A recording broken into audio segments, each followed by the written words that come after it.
Sana po Sana po.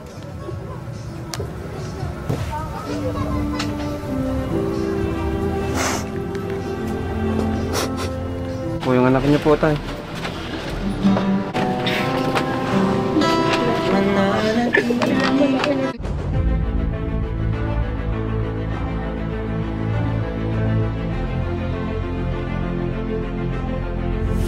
Ayun, shoutout guys, muli po, welcome to my YouTube channel. Ito po si Kuya Julay, ang inyong katugang, ang inyong kalingap na muli na namang bumabati po sa inyo ng magandang araw, magandang gabi. Saang panig man po tayo ng mundo naroon. At sa araw na ito, panibagong vlog po tayo. Panibagong episode po tayo na kung saan gusto ko pong i-highlight yung isa po sa natulungan na naman po ng Team Kalingap. Yung magandang dalagita na hindi pa nakita yung kanyang tatay. After 16 years mahigit, ngayon po ay nagkita na sila. Yun po ay dahil sa Team Kalingap. So, i-highlight ko po yan mga bayan po natin maya-maya ng konti. Pero bago po yun, paalala mo na si Kuya Julay, baka sakaling meron pa po ditong hindi nakasubscribe sa ating YouTube channel. Huwag natin kalimutan, Julay Paunil. Tapos, pakipindot lang po yung notification bell button para lagi po tayong updated sa aking mga video upload. Tapos yung ating Facebook page po, Julay Paunil 2.0, paki-like po yun at saka paki-follow. So, maraming salamat. At suportahan po natin ang Team Kalingap. Unahin po natin sina Kuya Bal Santos Matubang, Kalingap Rab, at saka po yung mga Lingap partners, mga kasakasamaan po nating reactors, charity vloggers, mga K-boys, lahat ng napapanood po natin na tumutulong po o kaya sumusuporta po sa Team Kalingap. Maraming salamat po sa inyong lahat. Ngayon tuloy na po tayo, pag-usapan na po natin itong ating episode na kung saan patungkol po sa magandang dalagita na walang iba kung hindi si Nika o kaya si Nika Lynn, mga kabayan po natin, na kung saan doon sa unang episode na napanood natin, a month ago po, talagang nakakaawa po siya dahil yung kanyang nanay nagpakamatay tapos wala po siyang nakagisna na tatay, mga kabayan po natin. At siyempre po doon sa episode na yun nanawagan siya at ang kainaman po talagang napakinggan o napanood po nung kanyang tatay. Ano po? Pero bago po natin puntahan yon, balikan natin sandali po yung unang vlog po ni Kalingap Rab kay Nika. Higit 1 buwan na po yan. Ito po yung sitwasyon niya po noon. Kilalanin po natin siya. Hello po, ate. Wait lang ate ha. Lagay ko yung mic sa'yo. Mukhang galing ka pa sa school ha. Opo, nag-exam. Ano pangalan mo? Nika Lynn. Nika? Nika Lynn. Nika Lynn. Nika, pwede nang Nika na lang. Ilang taong ka na? 16. 16. So, ito yung bahay nyo? Opo. Pwede yung makipasok? Sige po. Tara po guys, pasok tayo. Grabe. Oh, wow. Ay, bless po, Lola. Kayo po yung Lola? Bless po. Ayan. Grabe, ngayon lang ako nakapasok sa ganitong klase ng bahay Ay. Pwede mo po. Wala ba yung sa gitna? Parang palubog na siya. So, kumusta? Huwag kang kakabahan ako si Kuya Rab. Kilala mo ako? Ikaw si Nika. Ilan taon ka na ulit? 16. So, saan ka nag-aaral? Diyan po sa Depang. Buti tuloy-tuloy naman pag-aaral mo. Sino nagpaparal sa'yo? Lola ko po. Lola mo? Bakit? Asan sila mama mo, si papa mo? Ay, si mama at papa mo nasaan? Tayo sa mama. Ha? Bakit namatay? Hindi po alam. Ba't di mo alam? Mama mo yun. Ano nangyari? Di ka ba lumaki sa kanya? So, paano mo nalaman na patay ng mama mo? Kinikwento lang po sa akin ng lola ko. Ay, ibig sabihin, talagang lumaki ka na walang magulang. Grabe, yung papa mo? Hindi ko din po alam. Di mo din alam? Hindi mo sila nakita talaga? Hindi po. Grabe, galit ko lang. So, lola mo nagpalaki sa'yo ngayon? Opo. Pero yung papa mo, buhay pa o ano? Buhay pa po. Oh, buhay pa. Gusto mo ba siyang makita? Opo. Alam mo yung pangalan? Hindi mo rin alam. Hindi po. Picture, tsura, hindi rin. Hindi po. Grabe. Ganito na lang, total, gusto mong makita yung tatay mo, di ba? Ano yung gusto mong sabihin sa kanya? Baka mamukhaan ka, mapanood ka. Kasi sigurado, pag nakita ka ng tatay mo, sigurado naman, baka naman maramdaman niya na anak niya yung mga napanood niya. Baka malay mo, dumating yung panahon na magkita kayo. So, anong gusto mong sabihin sa, anong mensahe mo sa kanya? Sana po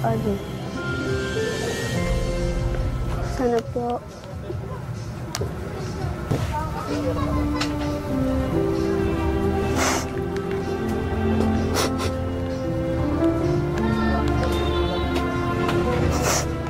Bakit?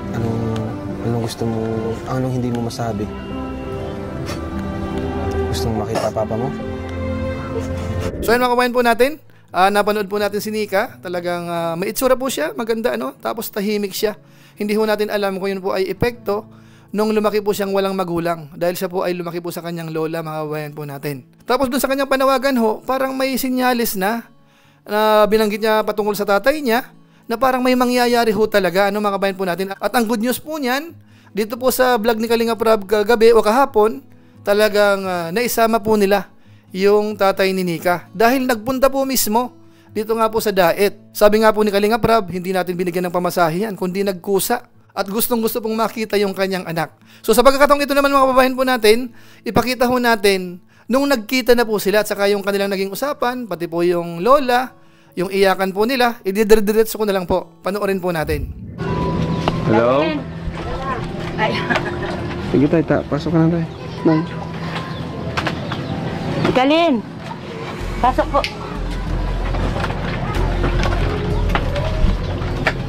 Galin! Hi, Nicolene. Nagising ka pa lang ah. Yan po ang gawa na yan. May kasama kami ni Nicolene. Tawagan mo na. Pasok mo.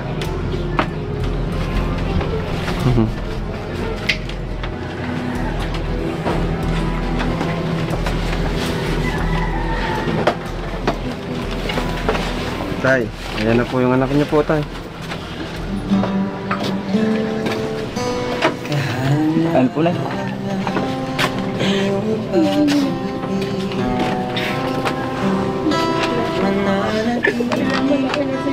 Sa buhay ko kapayapaan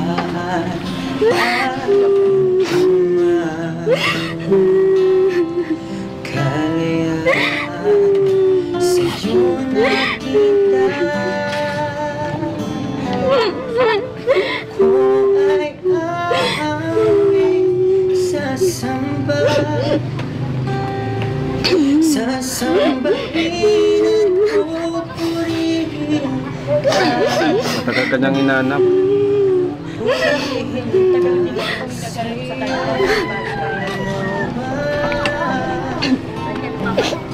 Laki na tayo ni Nicolene, no?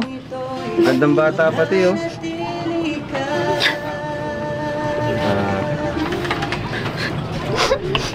Upo ka tayo.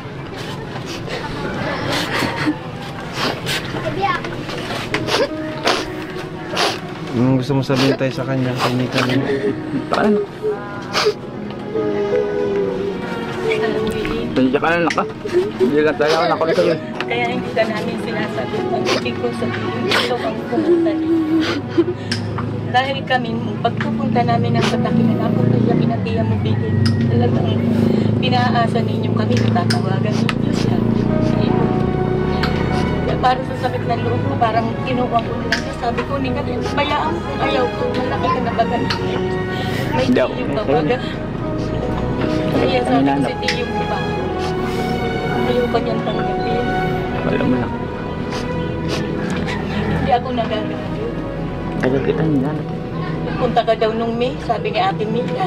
Sapo. Oo, patulungan. Aalis na, kadadating namin na yun.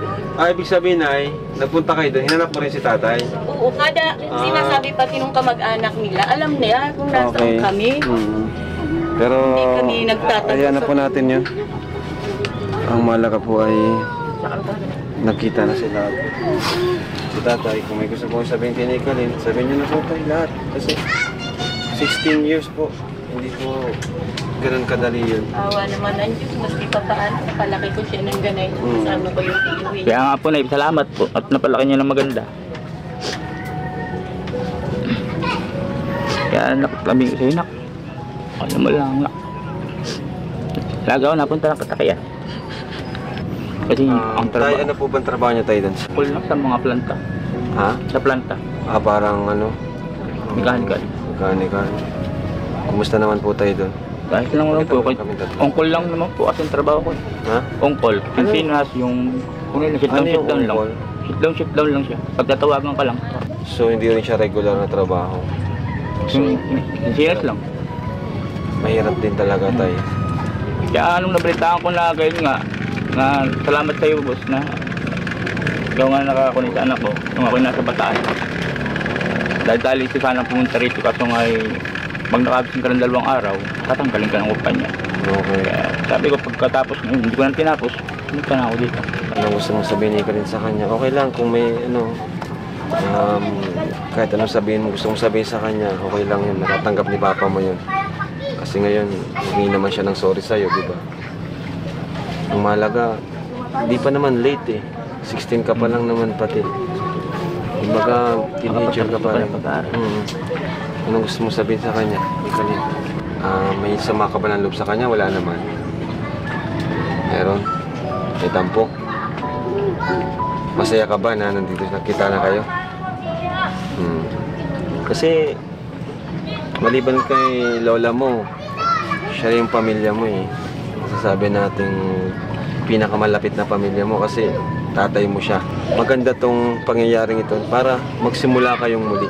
So ayan po mga kababayan po natin, mga kalingap, ang ganda hong nangyari po dito sa buhay po ni Nika. Biro nyo ho, 16 years o kaya halos mahigit na kasi magsi-17 na po si Nika. Hindi niya po nakita yung kanyang tatay. Tapos siyempre sa part po ng tatay, bagamat nakita niya po yan nung bagong panganak, ay ilang taon din po na hindi niya nakita. So kanya-kanya po sila, sina Nika po dito sa lugar nila, tapos siya naman po doon sa pinagtatrabahuan niya ho, mga kababayan po natin. Pero dahil po sa Team Kalingap, dahil doon sa na-vlog po ni Kalingap Rab, nagkaroon po ng chance na hanapin po o kaya puntahan ho ng kanyang tatay yung kanyang anak. Kaya maraming salamat po sa Panginoon at talagang niloob na magkita ho sila. Ako po parang nararamdaman ko kung gaano kasaya yung isang anak na makita yung kanyang tatay na hindi niya pa po nakikita. Bagamat doon po sa sitwasyon kasi bagong gising si Nika, tapos parang nahihiya-hiya din po siya. Pero ramdam natin na yung kalooban niya, tuwang-tuwa po siya na nandoon na po yung kanyang tatay. Kaya maraming salamat po sa Team Kalingap, dito po kay Kalingap Rab.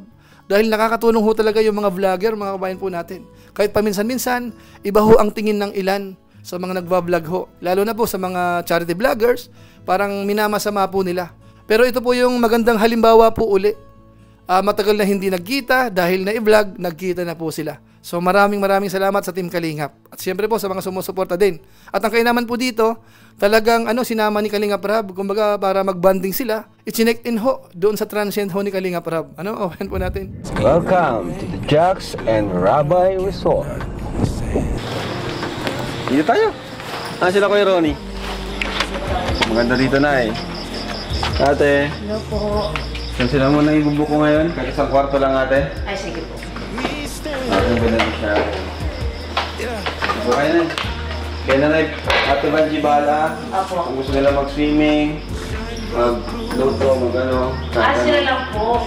O, saka yung papa niya. Sige po. Ay. So, malaya kayo kahit anong pahinga kayo dito. Ano? Banting. Sarap. Pagod. Dito yung kwarto nyo. May swimming pool doon. May TV. Ayan, tapos... Ano ba sila Kuya Ronnie? Ayos Kuya Ronnie. Kuya Ronnie, ikaw bahala sa kanila ha. Dapat maging masaya sila ngayong gabi. Ha? Yata pwedeng gawin dyan. Mag-swimming. Pa-swimmingin mo. Kasi ngayon lang sila nagkita. 16 years na After 16 years, ngayon lang sila nagkita. Ito. Sila mag-ama. Kailangan talagang i-enjoy po yung moment Oo. kasama kayo. Ano? Kailangan i-enjoy.